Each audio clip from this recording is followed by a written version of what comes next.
Ito na po yung actual testing natin sa ating Piso Wi-Fi 6 window kung saan connected po tayo sa setup natin na Ipentina na Rocket Team to. Ito po yung unlimited Piso Wi-Fi into. Then, try po tayo pumunta sa browser. Ayan, nakita po natin yung status din dito.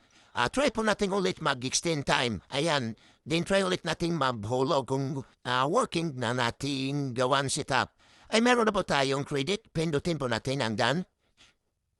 Ayan, meron na po tayong time, daily speed test. Ayan, okay na po ang ating speed test. Ibig sabihin na meron po ito na connection ng ating mobile phone kung saan connecting tayo sa ginawa nating setup na IP outdoor antenna na Rocket into.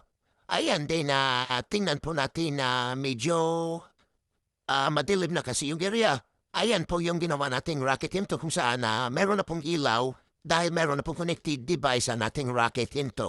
Ayan, naabutan na po tayo na medyo madilim. Simula tayo nag-sit up.